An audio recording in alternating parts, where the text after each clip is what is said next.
Chhatrapati Shivaji the management ગુરુ પુસ્તકનું સુરતમાં ભવ્ય વિમોચન.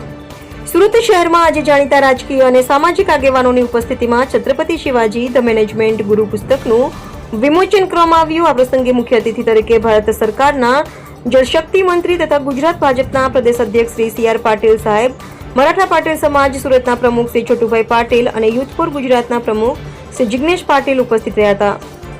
આ પુસ્તકમાં શ્રી છત્રપતિ શિવાજી મહારાજના જીવન અને તેમના કાર્યને મેનેજમેન્ટના દ્રષ્ટિકોણથી રજૂ કરવામાં આવ્યું છે. પુસ્તકના સંપાદક પ્રોફેસર નામદેવ રાવ જાદવ દ્વારા શિવરાયના આયોજક, નેતા, વ્યૂહરચનાકાર અને પ્રેરણારૂપ સ્વરૂપ પર વિશ્લેષણાત્મક પ્રકાશ પાડવામાં આવ્યો છે. આગ્રહપૂર્વક વિશેષ ઉલ્લેખનીય છે કે સમગ્ર વિશ્વમાં આ પુસ્તકનો પરિચય અંગ્રેજી ભાષામાં કરાવવાનો શ્રેય સ્માર્ટ ફાઉન્ડેશનના વડા શ્રી વિજય પાટીલ, લોસ એન્જલસ, યુએસએને જાય છે. તેમના યોગદાન બદલ કાર્યક્રમ દરમિયાન હૃદયપૂર્વક આભાર વ્યક્ત કરવામાં આવ્યો હતો. આ પ્રસંગે SMAP ફાઉન્ડેશન ઇન્ડિયાના સંયોજક શ્રી સુનિલ પાટીલ, છત્રપતિ શિવાજી મહારાજ સ્મારક સમિતિના મહામંત્રી શ્રી મેહુલ ચૌહાણ અને સુરત રાંદેર બજરંગ દળના સંયોજક શ્રી તુષાર ભોસલે પણ ઉપસ્થિત રહ્યા હતા. આ પુસ્તક યુવાનો અને મેનેજમેન્ટના વિદ્યાર્થીઓ માટે શિવાજી મહારાજના જીવનમાંથી પ્રેરણા લઈ કાર્યક્ષમ નેતૃત્વ અને આયોજન કેવી રીતે ઘડવું તે અંગે માર્ગદર્શિકારૂપ બની રહેશે તેવી આશા વ્યક્ત કરવામાં આવી હતી. રિપોર્ટર હાર્દિક જોશી, સોનગઢ.